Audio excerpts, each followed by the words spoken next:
దేవుని నామానికి స్తోత్రం కలుగునుగాక. ఎలోహిం టీవీ ప్రేక్షకులందరికీ నా హృదయపూర్వక వందనాలు చెల్లించుకుంటున్నాను.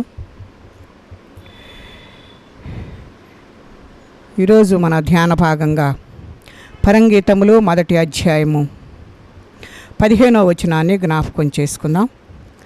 నా ప్రియురాల, నీవు సుందరివి, నీవు సుందరివి, నీ కన్నులు గువ్వ కండ్లు. చిన్న ప్రార్థన చేసుకుందాం. పరిశుద్ధుడా, ప్రేమ కలిగిన తండ్రి, నీకు వందనాలు. ఈ వాక్య భాగము కొరకై నీకు కృతజ్ఞతలు చెల్లిస్తున్నాం.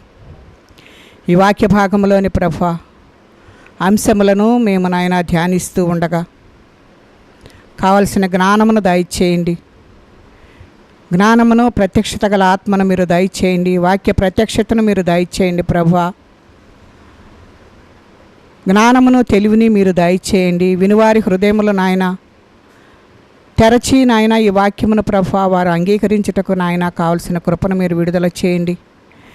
ఎంతమంది ప్రభా ఈ వాక్యమును వినుచు ఉన్నారు, అట్టి వారి హృదయములలో వాక్యము ఫలించినట్లు సహాయం చేయండి. ఈ దినము కొరకై నీకు కృతజ్ఞతలు చెల్లిస్తూ నా నోటికి బోరగా ఉండి వివరించుటకు కావలసిన కృపను విడుదల చేసి మీ జ్ఞానాత్మతో నింపి వివరించుటకు కావలసిన కృపనాయన మీరు అనుగ్రహించమని మరి ఒకసారి వేడుకుంటూ యేసు పరిశుద్ధ నామమును అడిగి వేడుకుంటున్నాం తండ్రి, ఆమేన్. దేవుని నామానికి స్తోత్రం కలుగునుగాక. ఈనాటి ధ్యానాంశముగా గువ్వ నేత్రములను మనము జ్ఞాపకం చేసుకుందాం. జీవము గల దేవుని కృప మనపై సమృద్ధిగా కురియాలని దేవుని వేడుకుందాం. పరంగీతం అనే శ్రేష్టమైన గ్రంథాన్ని గురించి గత కొన్ని మాసముల నుండి మనము ధ్యానం చేసుకుంటూ ఉన్నాం.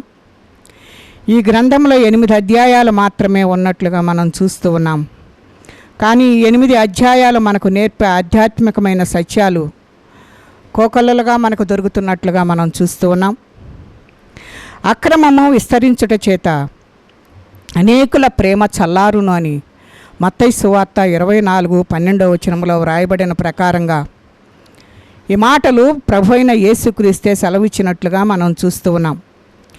ఈ మాటలు చాలా వాస్తవిక సత్యాలను మనకు తెలియచేస్తున్నట్లుగా చూస్తూ ఉన్నాం. అక్రమము అనే మాటకు మూల భాషలో వంకరతనము అని అర్థంగా కనబడుతూ ఉంది. వంకరతనము ఘటసర్ప స్వభావముగా మనకు తెలియజేస్తూ ఉంది. అది సాతాను స్వభావముగా మనకు కనబడుతూ ఉంది. దానిలో యథార్థత, చక్కదనం ఏదీ లేకుండా మనకు కనబడుతూ ఉంది.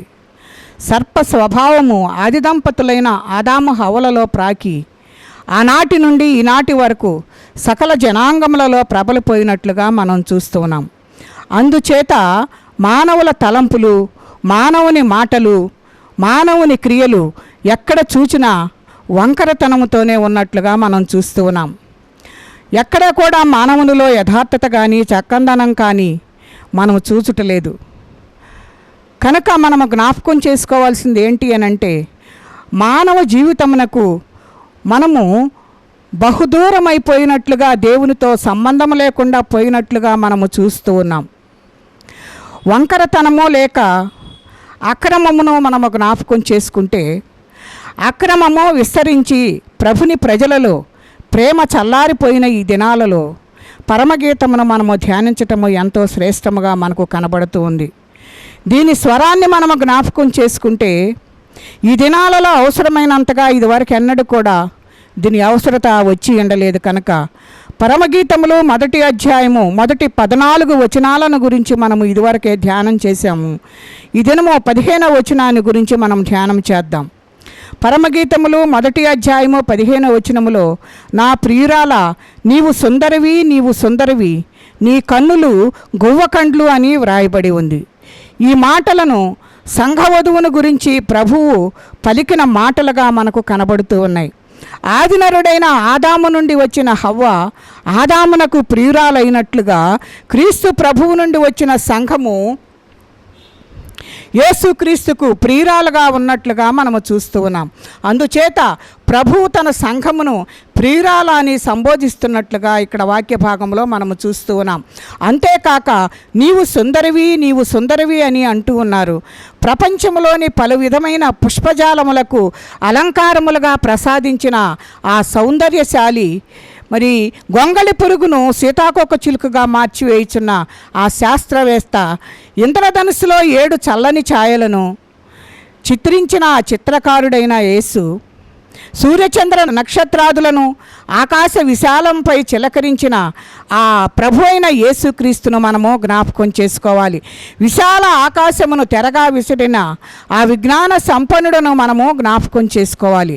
తానే తన విజ్ఞాన సంపన్నతను, తన మహిమ వైచిత్ర్యమును, తన కృపాసత్య సంపూర్ణతను, తన స్వంత రూపమును మట్టిఘటములైన మనలో చిత్రించి మనలను సుందరులుగా చేయుచూ ఉన్నాడు కనుక మనల్ని అంటూ ఉన్నాడు కదా, నీవు సుందరివి, నీవు సుందరివి అని వధువు సంఘమైన తన ప్రజలతో చెప్పుతున్నట్లుగా మనం చూస్తూ ఉన్నాం.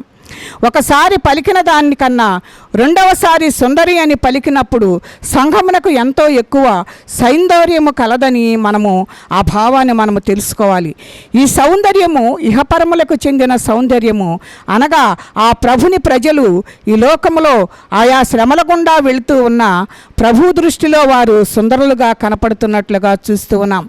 ఇహమందు సుందరి అయిన సంఘము పరమందు ఇంకా సుందరవతే, అందుచేత ప్రభువు నీవు సుందరివి, నీవు సుందరివి అని 2 సార్లు పలికినట్లుగా మనం అక్కడ చూస్తూ ఉన్నాం.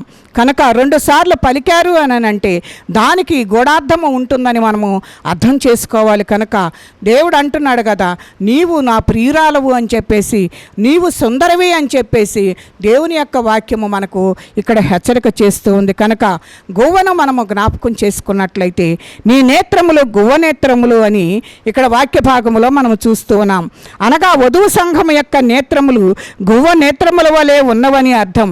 కనుక గువ్వలకు మూల భాషలో 2 పదాలుగా వాడినట్లుగా మనం చూస్తూ ఉన్నాం. తెల్లని గువ్వ అని, రెండవదిగా పావురం అని మనము జ్ఞాపకం చేసుకోవాలి.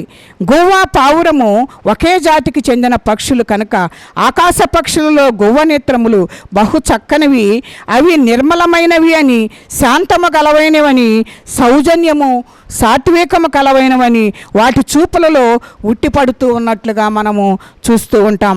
వాటి చూపుల్లో ప్రేమ ఎంతో తొణికిసలాడుతూ ఉన్నట్లుగా మనము చూస్తూ ఉంటాం. కనుక రాబందు, గ్రద్ద మొదలగు వాటి కండ్లు మనం జ్ఞాపకం చేసుకుంటే క్రూరమైన చూపు కలిగి ఉన్నట్లుగా మనము చూస్తూ ఉంటాం. పాలస్తీనా దేశములో సొగసైన కన్యకకు గువ్వను అలంకారముగా మరి పోల్చుకుంటూ ఉన్నట్లుగా చూస్తూ ఉన్నాం. అట్లాగన ఎవరైనా మంచిగా అందముగా కనపడిన ఒక స్త్రీని మనము జ్ఞాపకం చేసుకుంటే ఆ స్త్రీని గువ్వలాగా అందముగా ఉందని వాళ్ళు మరి వాడుకున్నట్లుగా మనము ఆ మాటను మనం చూస్తూ ఉన్నాం. గువ్వలు లేక పావురములు పవిత్ర జాతికి చెందినట్లుగా మనం చూస్తూ ఉన్నాం. అవి పరిశుభ్రమైన పక్షులుగా దేవుడే మరి వాటిని నిర్ణయించినట్లుగా చూస్తూ ఉన్నాం.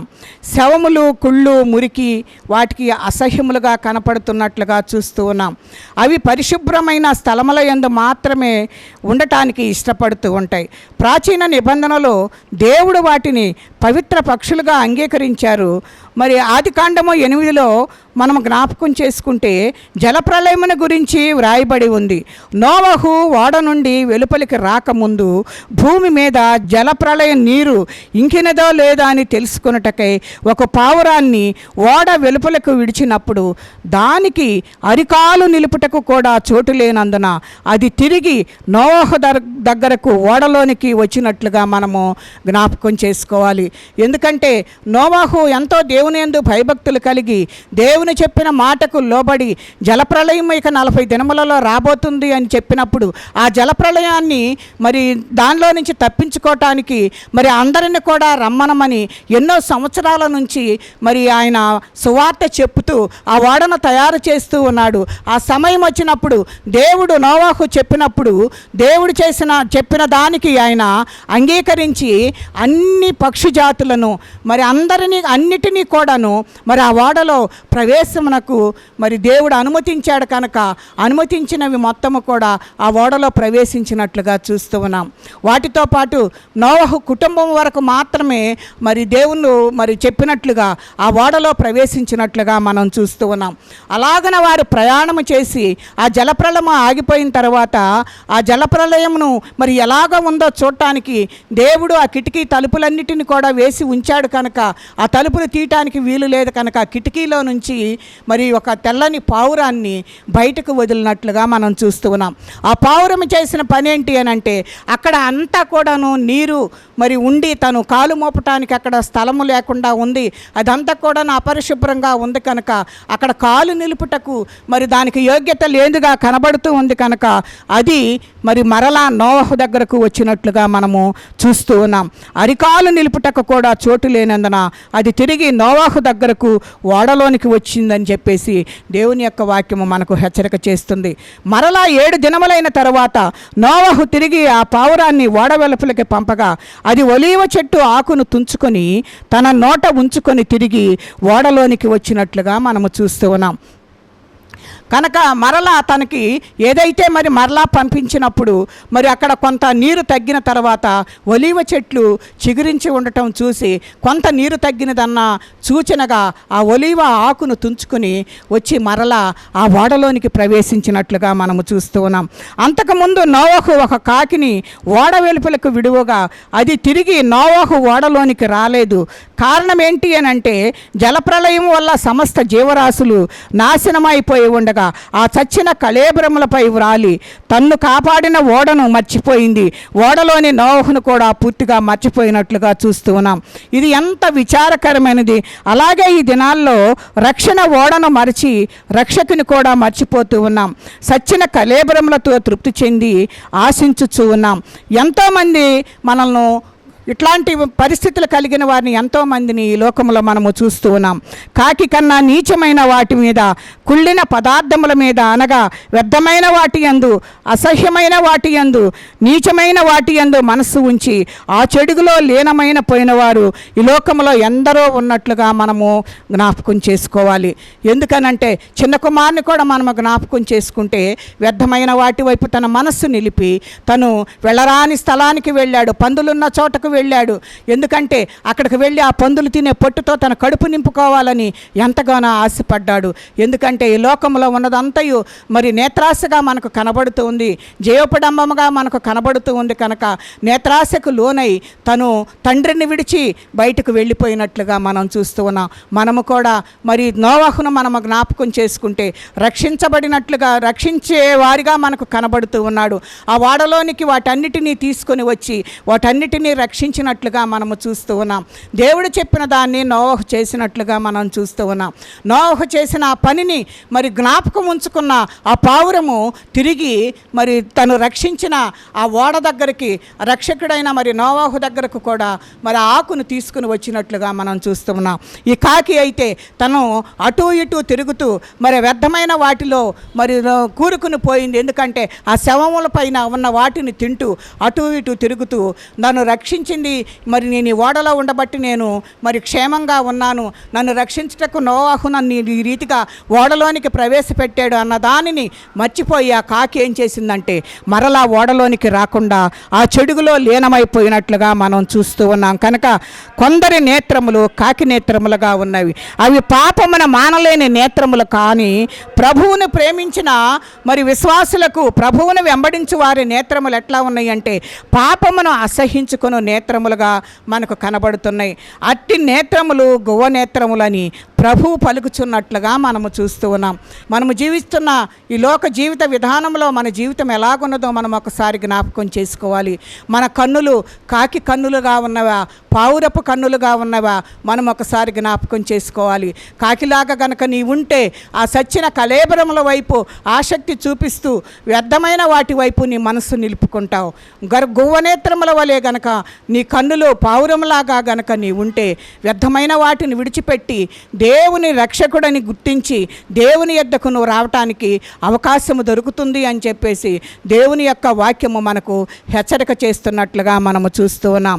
రెండవదిగా మనము జ్ఞాపకం చేసుకుంటే గువ్వ కన్నులు విలపించు కన్నులుగా మనకు కనబడుతూ ఉన్నాయి. ఎందుకంటే గువ్వ జతలుగా ఉంటాయి కనుక తన జత పక్షి తన యొద్దకు వచ్చే వరకు రెండవ పక్షి ఎంతగానో ఎదురు చూస్తున్నట్లుగా మనం చూస్తూ ఉన్నాం. అది రాని పక్షమున కన్నీరు కార్చి ఏడుస్తూ మరి దాని కొరకు ఎదురు చూస్తున్నట్లుగా మరి కనబడుతూ ఉంది. కొన్నిసార్లు ఆహారమును నీళ్లను కూడా విసర్జించి మరి అలాగుననే ప్రభుని మరి ఏడుస్తూ ఉన్నట్లుగా మనము చూస్తూ వచ్చే వరకు కూడాను కన్నీరు కారుస్తూ ఆ పక్షి దాని కొరకు ఎదురు చూస్తూ ఉంటుంది. కనుక అలాగే ప్రభుని ప్రజలు ప్రభువు సహవాసమును అపేక్షించవలసిన వారుగా మనము కనబడుతూ ఉన్నాం. ఆయన తోటి సహవాసము లేనిదే బ్రతుకలేమన్నట్లు తీర్మానించి జీవించే వారిగా మనం ఉండాలి అని చెప్పేసి దేవుని యొక్క వాక్యము మనకు హెచ్చరిక చేస్తుంది. మేఘము వలెను ఎగయు గువ్వ వలెను గోళ్లకు ఎగిసి వచ్చు వీరెవరు. పరిశుద్ధ గ్రంథములో ఈ మేఘము మహిమను సూచిస్తున్నట్లుగా మనకు కనబడుతుంది. అలాగే గువ్వ ప్రభువును ఎరిగిన విశ్వాసులను సూచిస్తున్నట్లుగా మనం ఇక్కడ చూస్తూ ఉన్నాం. గువ్వ రంగు ఆకాశపు రంగు, అది మహిమ రంగు. అందుచేత ఎఫెసీ 5:27లో ప్రభుని సంఘమునకు మహిమగల సంఘము అని పేరు కలిగినట్లుగా మనం ఇక్కడ చూస్తూ ఉన్నాం. దేవుని వాక్యము మనకు ఈ రీతిగా హెచ్చరిక చేస్తుంది కనుక మేఘపు రంగును కలిగి ఉన్న ఆ గువ్వ లేక పావురము ఆ మహిమను వివరిస్తూ ఉంది. నీవు నేను కూడా ఈ లోకంలో జీవిస్తున్నప్పుడు దేవుని యొక్క మహిమను మనము వెల్లడి చేసేవారిగా ఉండాలి అని చెప్పేసి దేవుని యొక్క వాక్యము మనకు హెచ్చరిక చేస్తుంది. కనుక మరి ఎఫెసీ పత్రికలో వ్రాయబడిన రీతిగా ప్రభుని సంఘమునకు మహిమ సంఘమని పేరు కలిగినట్లుగా చూస్తూ ఉన్నాం. మనం ఎప్పుడైతే దేవుని మహిమలో మనము జీవిస్తూ ఉంటామో వారిని దేవుడు మహిమ కలిగిన వారిగా దేవుడు వర్ణన చేస్తున్నట్లుగా దేవుని యొక్క వాక్యము మనకు హెచ్చరిక చేస్తూ ఉంది. నీ జీవితము మరి ఈ దినమున మనం జ్ఞాపకం చేసుకుంటే మనం ఎలాగున జీవిస్తున్నాం? మన నేత్రముల గువ్వ నేత్రముల వలె ఉన్నవా, కాకి నేత్రముల వలె ఉన్నవా? ఒకసారి మనము జ్ఞాపకం చేసుకోవాలి. లోకములో మనము జీవిస్తూ ఉన్నాము కనుక లోకాసుల వైపు పడి వెళ్ళక దేవుని మహిమను కనపరిచేవారుగా ఉండాలని దేవుని యొక్క వాక్యము నీకు నాకు హెచ్చరిక చేస్తూ ఉంది. కనుక మనందరము కూడాను కాకిలాగా కాకుండా గువ్వ నేత్రములు కలిగి జీవించాలని, ఆ మహిమ సంఘమునకు మహిమ జీవితాన్ని మనము సమర్పించుకోవాలని, ఆ మహిమ కలిగిన సంఘములోనికి మనందరము కూడా ప్రవేశించాలని దేవుని ఉద్దేశమై ఉన్నది. కనుక మనందరము కూడాను అటువంటి స్థితి కలిగి ఉండాలని దేవుడు కోరుకుంటున్నాడు. ఇక గువ్వ నేత్రములు తమ గోళ్ల వైపు చూచూ అవి పరిగెత్తే నేత్రాలు కనుక మనము జ్ఞాపకం చేసుకోవాలి. మరి గువ్వ నేత్రములంట తమ గోళ్ల వైపు చూచూ అవి పరిగెత్తే నేత్రాలుగా మనకు కనబడుతూ ఉన్నాయి. ఆ నేత్రములు ఎటువైపు చూస్తున్నాయి అంటే గూళ్ళ వైపు చూస్తున్నట్లుగా మనము చూస్తూ ఉన్నాం. ఆ గోళ్ల వైపు నీవు నేను కూడా చూచేవారిగా ఉండాలని ఈ పావురం యొక్క నేత్రాలు మనకు తెలియజేస్తున్నట్లుగా చూస్తూ ఉన్నాం. దానిని గురించి మనం వివరించుకోవాలంటే పరలోకము వైపు చూచు నేత్రములుగా మనకు అవి కనబడుతూ ఉన్నాయి. నా తండ్రి ఇంట అనేక నివాసములు కలవని యోహాను సువార్త 14:2లో యేసు ప్రభువే సెలవిచ్చినట్లుగా చూస్తూ ఉన్నాం. నేనుండు స్థలములో మీరును ఉండులాగున మీ కొరకు నేను స్థలము సిద్ధపరచ వెళ్ళుచున్నాను. నేనుండే స్థలములో మీకు రావాలి అంటే నేను అక్కడికి ఖచ్చితంగా వెళ్ళాలి అని దేవుడు మనతోటి మాట్లాడుతున్నట్లుగా చూస్తూ ఉన్నాం. కనుక మనకంటే ముందుగా ఆయన ఈ లోకమునకు వచ్చి పరలోకమునకు దారి మనకు తెలియదు కనుక పరలోకము నుండి వచ్చిన వ్యక్తి అతను ఒక్కడే కనుక ఆ యేసును మనము జ్ఞాపకం చేసుకోవాలి. ఆ యేసయ్యే ఈ లోకమునకు మరి పరలోకమునకు దారి చూపించటానికి ఈ లోకానికి వచ్చి మరలా పరలోకమునకు మార్గంలో గుండా వెళ్ళాడు కనుక ఆ మార్గంలో గుండా మనం వెళ్ళటానికి ఆ మార్గాన్ని దేవుడు చూపించి ఆ దారిలో మనం వెళ్ళటానికి దేవుడు మనకు ఆ కృప అనుగ్రహించినట్లుగా మనం చూస్తూ ఉన్నాం. పరలోకము నుండి దిగి వచ్చిన ఆ క్రీస్తు నీ కొరకు చనిపోయి తిరిగి లేచాడు. మరలా మరి పునరుద్ధానుడై తిరిగి తండ్రి యొద్దకు ఆరోహణమై వెళ్ళాడు కనుక ఆ మార్గంలో నుండే మనము పరలోకం చేరటానికి అవకాశం దొరుకుతుంది. అందుకే ఆయన అంటున్నాడు కదా, నేనే మార్గము సత్యము జీవమునై ఉన్నానని దేవుని యొక్క వాక్యము మనకు హెచ్చరిక చేస్తుంది. ఆయన వెళ్ళిన మార్గంలో మనము వెళ్ళాలి అంటే మన నేత్రములు గూళ్ళ వైపు మరి పావురములు ఏ రీతిగా ఆ గువ్వలు చూస్తూ ఉన్నాయో ఆ గోళ్ళ వైపు మనము చూచేవారుగా ఉండాలని దేవుడు మనకు హెచ్చరిక చేస్తూ ఉన్నాడు. కనుక ఆ నివాస స్థలంలోనికి మనము వెళ్ళాలంటే ఆ మార్గంలోనికి మనం వెళ్ళాలి. ఆ పైన ఉన్న ఆ మార్గము ఆ పరలోకమునకు మనం వెళ్ళాలి అంటే మనము పైకి చూచేవారుగా ఉండాలి, కిందకు చూచేవారుగా ఉండకూడదు అని దేవుని యొక్క వాక్యము మనకు హెచ్చరిక చేస్తున్నట్లుగా మనము చూస్తూ ఉన్నాం. కనుక ఆ నివాసములే మనకు గువ్వ గుళ్ళుగా మనకు కనబడుతూ ఉన్నాయి. దేవుడు సెలవిచ్చిన ఆ స్థలములే మరి గువ్వల నివాసములుగా మనకు కనబడుతున్నట్లుగా మనం చూస్తూ ఉన్నాం. మన పితరుల దూరం నుండి చూచినది ఆ గుళ్ళనే. కనుక నీ నేత్రములు ఎలాంటివని గువ్వ నేత్రములా లేక కాకి నేత్రములా అని మనము ఒకసారి సరిచేసుకునేవారిగా ఉండాలి. కనుక అవి పాపమును అసహించుకుని నేత్రములుగా ఉన్నవా లేవా, పాపమును మానలేని నేత్రములుగా ఉన్నవా అని పరలోకము వైపు మాత్రమే చూచు నేత్రముల లేక పరలోకము వైపు చూడకుండా నీవు ఈ లోకము వైపు చూస్తున్నావా? ఒక్కసారి మనము దేవుని యొక్క వాక్యం ద్వారా హెచ్చరించబడుచున్నాము గనక వీటన్నిటినీ మనము జ్ఞాపకం చేసుకోవాల్సిన బద్దులమై ఉన్నామని దేవుని యొక్క వాక్యము మనకు హెచ్చరిక చేస్తుంది. కనుక నువ్వు యేసు ప్రభువుని నీ సొంత రక్షకునిగా గనక నువ్వు స్వీకరించినట్లయితే ఆయన నిన్ను ప్రేమిస్తున్నాడు. కనుక ఆయనను నువ్వు వెంబడించినట్లు పక్షాన నీ నేత్రములు గౌవనేత్రములుగా మారతాయి. కనుక దేవుడు ఈ రీతిగా మనకు హెచ్చరిక చేస్తున్నాడు. నువ్వు గౌవనేత్రములు కలిగి ఉన్నావా, కాకి నేత్రములు కలిగి ఉన్నావా? ఒకసారి నిన్ను నువ్వు పరీక్ష చేసుకోవాలని దేవుని యొక్క వాక్యము మనకు హెచ్చరిక చేస్తుంది. నువ్వు పరలోకము వైపు కన్నులెత్తి చూచుటకు ఇష్టపడుతున్నావా? ఈ లోకములో చూస్తూ వ్యర్థమైన వాటిలో నువ్వు జీవితాన్ని సమర్పించుకుని వాటిలో జీవించుటకు నువ్వు ఇష్టపడుతున్నావా? దేవుని యొక్క వాక్యము మనకు హెచ్చరిక చేస్తూ ఉండగా మనందరము కూడాను ఆలస్యము చేయకుండా ఈ దినమే రక్షణ దినము కనుక మనము రక్షణ పొంది ఆ గోళ్ళ వైపు మనము చూచేవారుగా ఉండాలి అని మన పితరులు ఏ రీతిగా మరి ఆ గోళ్ళ వైపు చూస్తూ ఉన్నారో ఆ పరలోకములో మనకు దేవుడు ఏర్పాటు చేస్తున్న ఆ స్థానముల కొరకు మనందరము కూడా దేవుని సన్నిధిలో కనిపెట్టే వారముగా ఉండాలని దేవుని యొక్క వాక్యము మనకు హెచ్చరిక చేస్తూ ఉంది. కనుక ఈరోజే రక్షణ దినము, రేపు మనది కాదు. కనుక ఈ దినమే మనము రక్షించబడి దేవుని యొక్క సహవాసములో ఎదుగుతూ గువ్వనేత్రములు కలిగి ఆ పరలోక రాజ్యములో మనకు ఏ స్థానమునైతే ఆయన సిద్ధపరిచి ఉన్నాడో ఆ స్థానములోని వెళ్ళటానికి దేవుడు మనకు సహాయం చేయునుగాక. కనుక మనందరము కూడా రక్షణ పొంది అట్టి కృపను మనము అనుభవిద్దాం. దేవుడు అట్టి కృప మనందరికీ దయచేయునుగాక. దేవుడి కొద్ది మాటలు మన వినికిడిలో దీవించి ఆశీర్వదించునుగాక. చిన్న ప్రార్థన చేసుకుందాం.